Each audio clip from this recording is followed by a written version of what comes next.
Salam sejahtera Malaysia, terima kasih kerana menonton video-video dalam channel ini. Sebelum kita mula, jangan lupa untuk tekan tombol subscribe, share, like dan komen. Let's go! Salam sejahtera, berita seterusnya, Peguam Najib, dakwa pendakwaan, cuba selamatkan saksi 1MDB. Berita penuh, Peguam Muhammad Syafiee Abdullah mendakwa bahawa pihak pendakwaan cuba menyelamatkan saksi penting dalam kes rasuah RM2.28 bilion 1MDB membabitkan Najib Razak. Bagaimanapun, Timbalan Pendakwa Raya Gopal Sri Ram tidak bersetuju dan sebaliknya berkata Peguam bela bekas Perdana Menteri itu sebenarnya melontarkan soalan yang tidak relevan dalam prosiding kes rasuah hari ini. Perbelahan lisan itu berlaku semasa perbicaraan Mahkamah Terbuka di Mahkamah Tinggi Kuala Lumpur pagi ini. Pertikaman lidah yang hangat itu tercetus semasa Syafiee menyoal balas saksi pendakwaan ke-13 dan bekas ahli lembaga pengarah 1MDB Ismi Ismail mengenai dakwaan perjanjian palsu berkaitan penukaran wang dana pelaburan negara itu kepada nota murabaha. Berdasarkan perjanjian usaha sama antara 1MDB dan Petro Saudi International Limited Abu Dhabi, mereka bersetuju untuk menukar 40% kepentingan 1MDB dalam usaha sama itu kepada pinjaman Ismail bernilai AS 1 bilion. Perjanjian itu menyaksikan 1MDB bersetuju untuk menjual 40% saham kepada syarikat usaha sama itu dengan memberikan nilai atas kertas pinjaman Islam melalui nota murabaha kepada syarikat usaha sama tersebut pada nilai AS 1.2 bilion.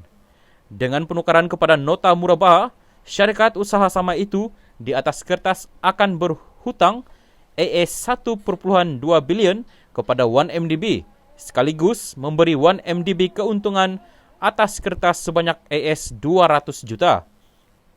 Semasa prosiding di hadapan hakim Colin Lawrence Square hari ini, Sri Ram membangkitkan bantahan terhadap cara Syafiee menyoal saksi.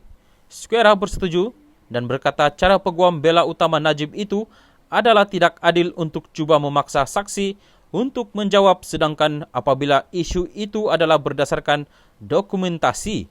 Ketika Najib menoleh dari kandang tertuduh, Syafiee kemudian berhujah bahawa pihak pendakwaan cuba menyelamatkan Ismi yang dinafikan Sri Ram.